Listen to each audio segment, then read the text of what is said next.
All right, so I want to welcome you back to the 3PC interview series. And today I have got Rich Christiansen to come back. We have done interviews in the past, we've done podcasts, things like that. But Rich has recently written a book. And if you don't know Rich, Rich is a thought leader, entrepreneur, humanitarian, family man. And also, if you've read his book, Zigzag Principle, he's about to do an update, Zigzag Principle Part 2, 2.0. So be on the lookout for that. But he sent me a book that I enjoyed called Blindsided, which is a journey of identity, faith, and healing. And so we want to spend some time and talk about that. That book is coming out, depending on when you're watching this, when you're listening to this, here in the near future. So, Rich, thank you so much for being on the show. Thank you so much, Brandon. I always really enjoy being with you, and our philosophy so closely aligned.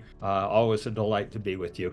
Yeah, absolutely. So let's talk a little bit about Blindsided. First of all, the release date for everyone. Let's give them that right up front. October the 7th is the day it formally releases. It's been a long time coming, Brandon. Yeah. To put it into context, Zigzag Revision 2, I rewrote a very intense 3 days, but I rewrote it in 3 days. And Blindsided, that was a 4-year project. So it was really a soul-wrenching write and experience. Yeah, absolutely. What interested me about Blindsided the most is the idea, and the thing that I think a lot of people can resonate with and grab onto is that family life can be complicated, that there are things that people experience within family that can be challenging, that can be confusing. And, for me personally, I never met my biological father. My biological father died in 2017. I never met him. Now, since that time, I've actually met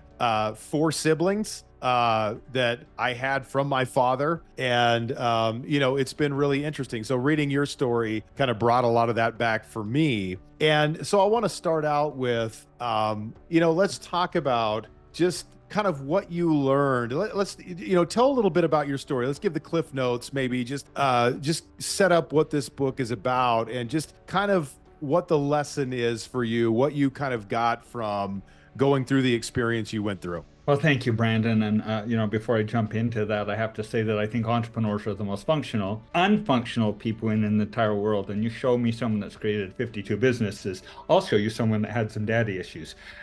You show me someone who does anything significant, yourself included. I'm looking right down your nose hairs right now. It typically resolves around some childhood challenges. And, we don't talk a lot about it. We think we can earn love, prove ourselves to success. And ultimately, you get to the top of that first mountain, and all it is sugary cream, Krispy Kreme donuts. It doesn't have the sustenance to sustain us. And I had been on this path for some period of time, as I outlined in the book. But indeed, I have went through the ultimate complexity. My favorite quote now is Oliver Wendell Holmes. For this side of simplicity, I would not give a fig. For simplicity on the other side of complexity, for that I would give my life. And indeed, I had the opportunity or the challenge, I'm not sure which, to go through maybe one of life's ultimate complexities at the age of 53, discovering that my father, who is not only my hero, but many individuals, blinded at the age of 4, eidetic memory, longest running prosecutor in the state of Utah with the highest conviction rate, would scare the tar out of judges and his children too, I would add.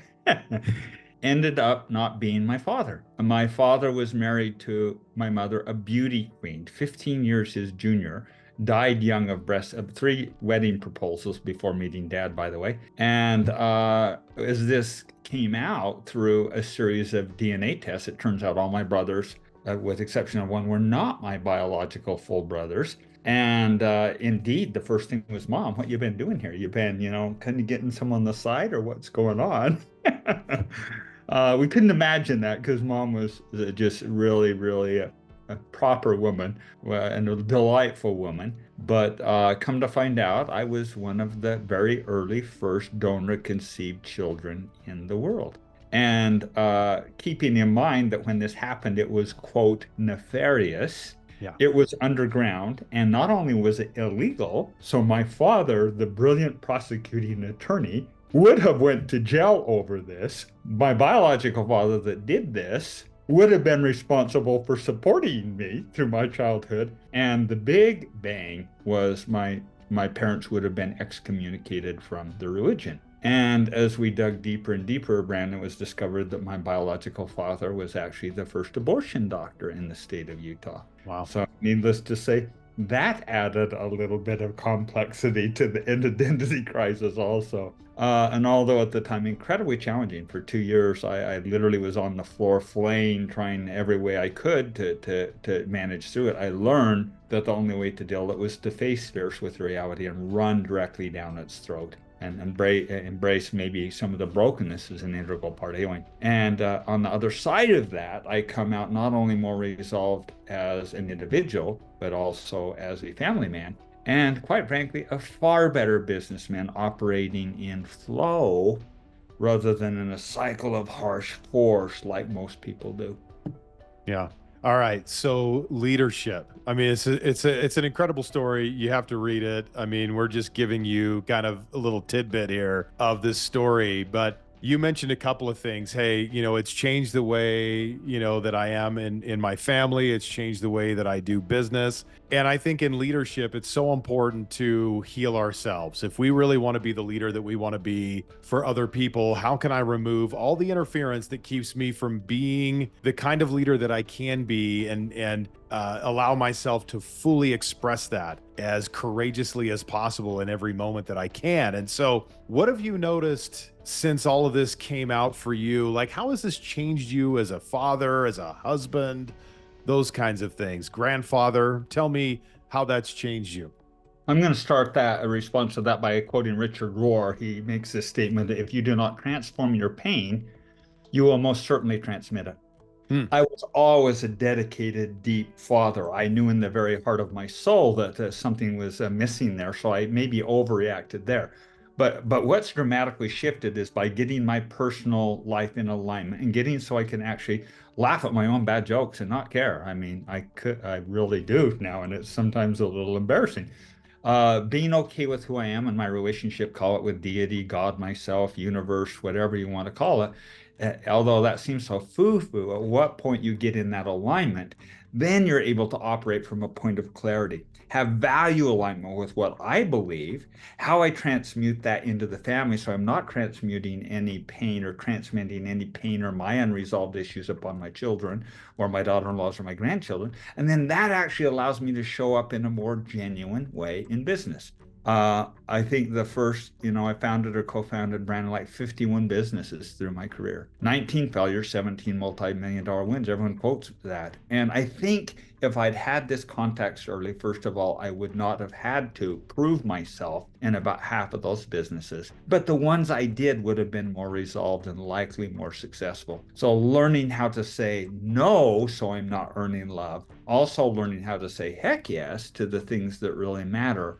It's now just put me into, and although not perfect, it's just put me far more into a cycle of flow, individual life, family life, business life, and then wealth, how I spend my time, money, and resources. I know, you've been talking to Scott Ford too, and he talks about this cycle of force, cycle of flow, but wealth does not mean money. It means we are well, emotionally well, spiritually well, physically well. And quite frankly, sorry guys, most of you entrepreneurs are out there, as I said earlier, the most functional and functional people in the world. It's not until we get kind of in tune with these inner recesses that we actually are able to go forward and then have confidence and then do what we really were put on this earth to do. Yeah, I love that.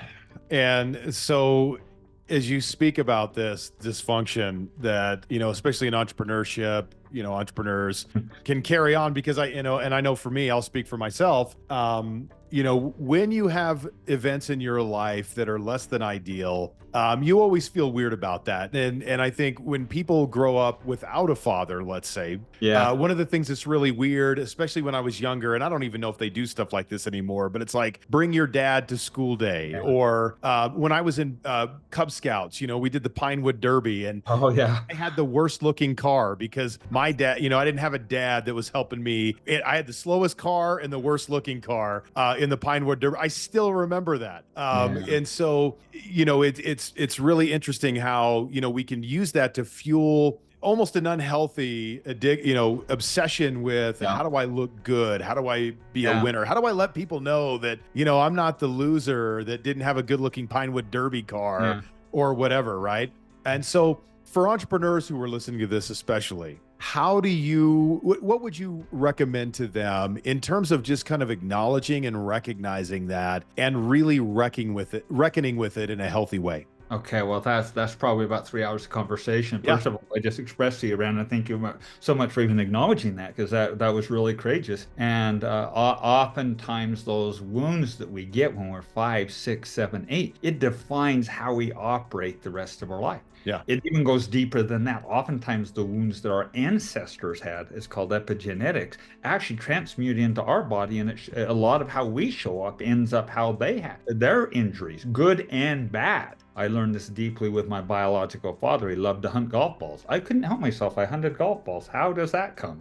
That's a good one, but also some negative things. So I think that the first thing we have to do is be okay being broken. I think sometimes we try cranking up our external reputation, and a lot of that publicly to withhold that persona. But I mean, come on, seriously. If I can't do it in 51 businesses, who's going to be able to do it? The cup can never be filled. It's just too damn leaky. And although a little bit of that is good, it really requires us sitting in ourselves, embracing our brokenness as an inner part of who we are, and sitting with that. And then I think different people handle it differently. And I know this is a little bit, on the softer side, but my brothers chose to either quarantine it and isolate it, not talk about it, or try running it off, or anger and whatever. And I think most of the time that doesn't work. It isn't until we actually look with it, sit with it, make friends with it, and embrace who we are, even our negative parts, and sit down with it, that then we can actually start to heal from it. And then beyond that, there's so many modalities how that we can then face it. And I chose some rather unique ones, and some of them are more profound than others, but all the way from, meditation to various types of ceremonies to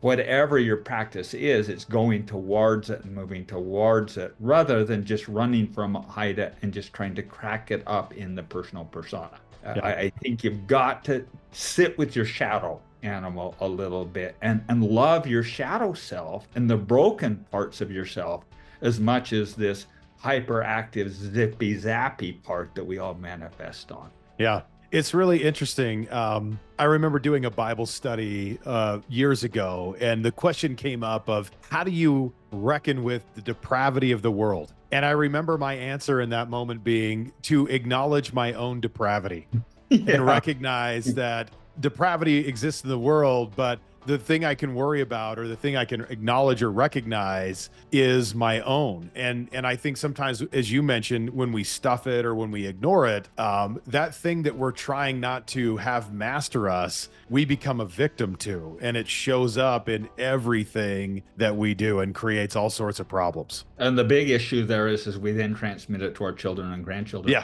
And that was the defining factor for me, is not my kids, not my grandkids. It stops with me. I can say that I think a lot of it has been faced. As I was with some of the world leading experts on epigenetics, they were talking about how they can actually identify these little molecules in between the strands of DNA that's the epigenetic, and actually tie in and see who was a survivor of the Holocaust. What they couldn't explain is when personal work gets done, it releases that both backwards and forward on the DNA strand. And so there's real strength in actually doing this work and setting the model. And quite frankly, it's why I mean, what would a thought leader on entrepreneurship and leadership and family, why am I coming out with this very intimate, evocative memoir? I mean, this is it's a little knee knocking for me, because it puts it all out there. Right. But if I can't model for my children how to show and manifest truth, and that I was able to face some of the most complicated faith and identity and internal battles and then come through it, how do I expect them to do it? So it's not until we, face these things and then manifest and then start having these honest dialogues that we're actually able to start working through it. It doesn't work to stuff it down and hide it underneath the drawer in your desk. Doesn't work. That just turns into rotten cancer. Let's not do that. Let's start just facing it, dealing with it, and say, yeah, that happened. I mean, even your Pinewood Derby car situation, the Yeah, fact that you publicly confessed it, the truth sets you free. And all sure. of a sudden, that big, scary, hairy, green-eyed monster doesn't look quite so scary. Yeah, absolutely. Absolutely. So I got one thing from the book that when I read it, I was like, man, I don't know how I feel about this. And I want to know how, what your thoughts were. I mean, you didn't really Now you unpack got this me a in the little book. nervous. All right. By the way, thank you for reading it and thank you for the endorsement. Yes, absolutely. And so this is not going to be a weird question or a crazy question, but Oh, when they're you coming. guys, I've got some crazy ones coming the next couple of months. I don't uh, know how you blend the subjects. I mean, all the way yeah, from abortion to you name absolutely. it. Absolutely. So you confront your dad Yeah. with the fact that, okay, I know this thing. And the thing that struck me as a little odd that I didn't quite understand from your dad is your dad said, I'm going to talk about this once Yeah. and then I'm never going to talk about it again. Yeah. And that bothered me a little bit. And in that, like, I think sometimes with these things, like layers kind of emerge where it's like, I don't know that you ask one question or you get in the moment, you talk about it, but then more questions arise. And so I'm just wondering like how that set with you. And then how did you deal with that? Because I'm sure other questions came up later and it's like, wait, my dad said, I'm only talking about this once. I mean, did he hold true to that or did you guys have follow-up conversations? He largely held true to it. And it is one of the things that I put a lot of effort in the book to get it moderate in the middle. I've been a little criticized by that, by the way, that some people wanted me to see me more steamed up Right. about one side or the other. And you know what? I was. In all truthfulness, at one point, the book was so raging, red hot, flaming that you would have thought, oh my gosh, rich scorched earth. And the other one so weepy and sad and depressed. That's why it took 4 years and a New York Times investigative reporter to get it in the middle. Very deliberately, also for my posterity, wanted to show the middle balanced way. So yeah, Sure. I was popped up as heck and deeply hurt, particularly the fact that my brothers had already had the conversations, knew it, and had their questions asked. And Right. I didn't. I went into that conversation thinking I was his son. But then again, grace to my father, grace to him. There was only 2 times my dad ever cried in his life. Once to my mom when it was discovered that he carried this gene. I don't want to ruin the book, so I might have just done it there. And they broke up. And the other when he confessed that we were donor conceived, and they'd hid it all those years. That carries weight. Secrets carry gravity. And knowing who our parents is, even with your father, that's a hard one. Yeah. But I'm sorry, that is a hard one, and my heart deeply to you. Yeah. You know, but we've got to face those things and go towards them because genes really matter. Right. Really matter. The catharsis that came to me in meeting my biological siblings and having a sister instantly crying with them and saying, oh my gosh, there it is. There you have it. You're a golf ball hunter. Oh my gosh, there's the competitive. There's the smack talk. You know, this gene thing really, really matters. It was difficult, but I understand why Dad did it. I'm grateful that my parents handled it and that I'm even born, but the gravity of those weight and secrets obviously put tremendous stress on my mother and father also. Sure. Yeah. I can appreciate how hard that probably was to sit on that all those years. And, just in that moment when I read that, I thought, man, I don't know how I feel about that. I'm like, I Yeah. feel like these guys deserve a little bit more. It was a tough that. one. I tried to open that door several times. Dad was at the end of his life. Yeah. And his first comment was, you got to remember, if you know Data from Star Trek, Yes. Yes. that was my father. There was zero emotion, and he had to be that way as a blind man. Yeah. Surviving the horrors that had to have occurred young in his childhood, he had to turn all emotion off. And yeah, it was complicated, to put it mildly, and it did evoke a lot of response. And I'm still discouraged that we don't know. Thank heavens we know many of them, but we still don't know all the detailed answers. Yeah.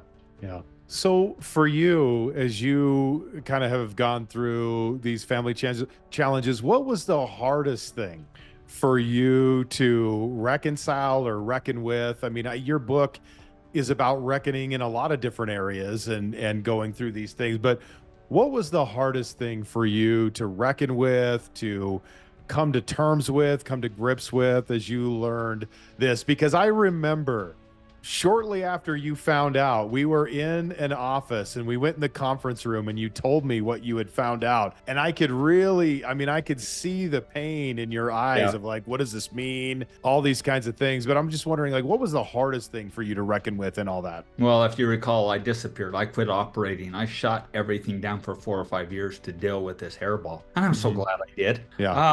There's really two. I mean, in speaking all honesty, it was a direct question, so I'll give you a very direct response. The first was is feeling that I indeed, the very truths of who I was had been withheld from me in defiance of the most intimate trust, which should be a mother and father. Donor conceived kids have, so I'm told, have the highest rate of suicide that there is. It's Mm. the only category where the interests of the parents are put above the interests of the children. When I was 12 years old, I went to my mom and said, something's off, something's not right. I'm weird. It's like, I don't fit in here. Am I adopted or something? Right. Response was, no, no, no, no, no, you're my son. But the whole truth wasn't told me. So, in all honesty, to have your parents withhold that and manipulate that, even though it was for good intent, broke my trust bone. It Yeah. even broke it with my family and my wife. And I very intimately share how, when I came in a moment with my wife, is how do I even know my kids are my kids? And Right. she says, oh, they're Yeah. your baby, and winked at me and says, let's have Yeah. a DNA test. And Perfect then, response. oh, it was so beautiful. And then we took and had them all take DNA tests. And the turning point for me starting to heal was this when we repeated that intimate ceremony when we discovered I wasn't his son, where one by one my sons opened up their letter and says, John Richard Christiansen is the son of Richard John Christiansen. And then they'd hug me and we'd toast. Yeah. Matthew Brett is the son of Richard John Christiansen. Oh, nice. Hug me and toast Nathan Vaughn,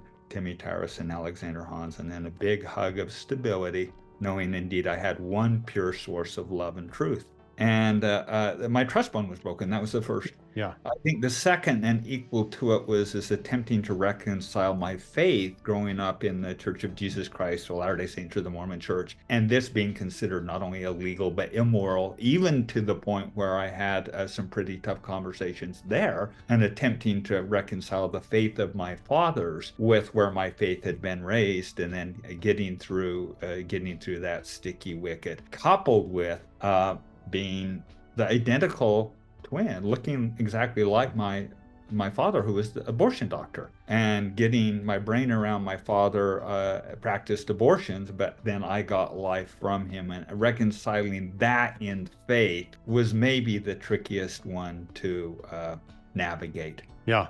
Yeah. It's interesting. I mean, especially, I think for people who are not from Utah, and you know what's interesting too, Rich? I wanted to bring this up. Your origin stories are from Beaver, Utah. Well, my biological father's family was also from Beaver, Utah. Oh my heavens! Do I even Yeah. dare ask a name? We better do that offline. Yeah, exactly. So I've got some interesting, news clippings and things like that from There's Beaver. a conversation we need to have right there. Absolutely. So I thought that was funny too, because I thought, oh yeah, that's kind of where some of my origin story is from as well. But if you're not from Utah, it's sometimes hard to understand the culture here if you haven't grown up in it, if you haven't lived in it, even if you're not, LDS, which I'm not. I mean, I grew up here, so I understand it and get it. How much did you kind of think about that as you wrote this? Like, okay, what are people going to understand? What are they not going to understand? Yeah. As you kind of reckon with your own faith that way. I attempted, it's a great question. I attempted to moderate that, but also I had to speak a level of truth, attempted to put the context. And as you're aware, Brandon, although I have practiced the Mormon faith or LDS faith, I also, my friends call me Richard, like when I've raised Buddhist children, for crying out loud. The best boss I ever had in my life was Hindu, Brahmi Hindu. My best business partners ever were Jews, my Jewish brothers, hobby. I love them. And so I have a very broad context and very open frame already. Yeah. What this did is this quadrupled it to the point. I don't care the source of truth. Quite frankly, I don't. Truth is truth is truth. And so it really opened my frames dramatically. And this is a book. Honestly, everyone loves these crazy Mormon stories. Well, this is one, but moderate in truth. We're not doing any like sister wives or crazy untruth stuff here. Yeah. But it definitely does open up, I think, in a very honest way, but a balanced way, because What I didn't want to do here, Brandon, is like so many of the sensational books, and I won't mention the books, although I could, and you'd all think of it, vomit all over the floor in a grand fashion and then walk away from it. I wanted to clean up my own mess. And that's probably the thing I'm proudest about with the book, is having the discipline to work through all the way to the end, the emotional sequence. Yeah. Well, I thought you were incredibly fair about that, because there's certainly certain circumstances that were in the book that I felt like, well, you could have been a little bit more aggressive about. On all sides. Yeah, On all about that. sides. So yeah, I Yeah. thought you were incredibly fair about that. So that makes sense. I was curious about that, because that is a theme that exists throughout the book, and and reasonably so, because of how impactful that is in Utah culture to a lot of people who live here. So that totally makes sense to me. So as we kind of one comment there. What's that? Yeah, go ahead. Well, just very deliberately so. I mean, I did bring everything very carefully back to the middle. Yeah. And I concluded early on, I couldn't be anyone's spokesperson. I couldn't be spokesperson for the blind and carry that to extreme. I couldn't be spokesperson for or against abortion, for Mormon or non-Mormon, for the healing modalities, against it. There's a lot. You name the tent sensitive topic, throw it in there, and it's in there. And so all I could do is just speak truth. Yeah. And share the experience in a real kind of way. And so that's what I attempted to do, is provide a context that others in their story can get to their end of healing like I was able to get to mine. Yeah, I love that. So you're back at some things now, working on some things. You've got this book coming out. You've got, the 2.0 of Zigzag Principle. What does the future look like for you? What can we expect to see from Rich? What are you going to be working on over the next year or two? So thank you for saying that. Yeah, I think I've kind of been hiding for the last 10 years, actually, and it's really fun to come forward in just full boldness of thought leadership without intent. All ego has kind of been removed from the equation, and I was put on this earth to create these like structures and bridges to help cross interesting chasms. So I am on a real spurt right now of all of the tools, all the models. If you go to my website, you'll see like the value decision matrix I've used for years that people like rave around. It's on there. Soul expression map exercise, it's on there. The where do you fish model is on there. Zigzag Principle Rev 2 updated, and really looking forward to my next content is going to be winding it down. Everyone writes about how to build a business. What the heck do you do when you got a messy one? You got to, in any circumstance, wind it down and get rid of it. And so that will be upcoming, doing some breathwork sequences. So it's just going to be a plethora of, I think, crossing challenging chasms content, done without ego, done without ulterior motives, just trying to actually add my signature to the thought leadership of my predecessors, modeling after my predecessors, Stephen Covey and Dr. Horn and Alan Hall, and these great men I've modeled after. I'm going to step into my power of leaving meaningful legacy contribution. Nice. I love that. I love that. So anything that we didn't talk about that we should have? No, you went pretty deep, and you pulled on some great strings. And I guess just my final invitation to the leaders, although this seems foo-foo, if you really want your business to succeed, have the courage to go face your challenges and deal with them. And operating in flow requires value alignment. If your personal values are incongruent with your business values, and that's incongruent with how you're raising and interact with your tribe or your family, and that's incongruent with you, there's no way you're going to do anything that have a choppy, messy, yucky life. So get your personal life and values, your family life and values, or your community life and values with your business outward facing. We all manifest that one, and then your wealth. And then at that point, you're able to operate in this beautiful mojo, and it's the jam, just saying. Yeah, I love that. A book that I really like is called The Inner Game of Tennis by Timothy Galway. And he has, and I'm going to paraphrase this passage because it's fairly lengthy, but he compares kind of human development to a rose. And he says, hey, when we plant it in the ground, we don't criticize it as, rootless or stemless. And when it does pop up out of the ground, we don't criticize it as being immature and not strong and stable. And then, at some point a rose blooms and it becomes what it was meant to become. But he says, look, throughout the whole time the rose was a rose, from the time it was planted in the ground to the time it dies, it had its whole potential there. It was just waiting for those moments to realize that full potential. And I always look at limiting beliefs in that way, and that limiting beliefs are the things that, we have our whole potential inside of us, but the limiting beliefs that we carry, whether it be family stories, which tends to be a big part of where these limiting beliefs come from, those get in the way of us really expressing and living our full potential. And I look at, if you want to play your game in life, then, the first thing I need to do is get clear on what my game is. And then the second thing I need to do is reckon with where I'm at today and be honest with myself about it. And then to understand, well, what are the things that are getting in the way of me going to the place that I want to go? And I love that you mentioned that, because I think that's the work that as leaders and entrepreneurs, we're called to do on a daily basis. There's no greater expression, I think, in the world than the value created by being an entrepreneur. I think there's also no way to see the market forces eyeball to eyeball. And the whole purpose of this life is actually to just expand and stretch our soul. So why would we be sad when we have a hard thing? We need to celebrate the hard, difficult stuff and say, oh my gosh, that was amazing. I mean, I'm just convinced that this life is nothing more than just like a video game. We're down here playing Minecraft or Halo or whatever you're playing. It's like, oh my gosh, I got blew up right there. Oh, how cool. And I think it's really that insignificant in the grand scheme of things. We just got to keep our balance and head upon us and realize that, oh my, it's a soul experience.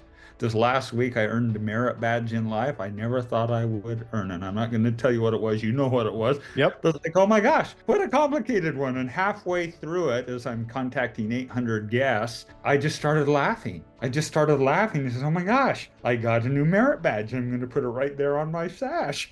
And I think we need to look at things a little more jovially, because this stuff's just not that serious, most of it. Laugh more, cry less. Laugh more, cry less, and pick up and go look at it in the morning and just, yeah, I think that's the best that I have to offer. But just, man, let's live this big life big and enjoy it and savor, not get caught up in all the negative, visceral, mean, whether it's political or structural or whatever else. Let's just rise above it and add value. Yeah, I love it. All right, well said, Rich. So as we wrap up today, where can people learn more about what you're up to? Where can people get the books, particularly Blindsided? Where do they go to get all this stuff? If you just go to my website, Rich Christiansen, that's CHRISTIANSEN.com. So richchristiansen.com. And the books and everything will be on all the major platforms. But if you want the free tools, go to Rich Christiansen. Just thanks for the interview, Brandon. Yeah, absolutely. So I'll have his link in the show notes, the interview notes, and be on the lookout October 7th for Blindsided as that comes out, as well as Zigzag 2.0 and all that good stuff. And make sure you pick up a copy of that book. So Rich, thank you so much for doing the interview today. I'm really excited for your book to come out, and I know people are going to love it. So thanks again for doing the interview. Thanks, Brandon. Really appreciate it. All right, so go check out the resources and tools, check out the book, and we will talk to you again sometime in the future.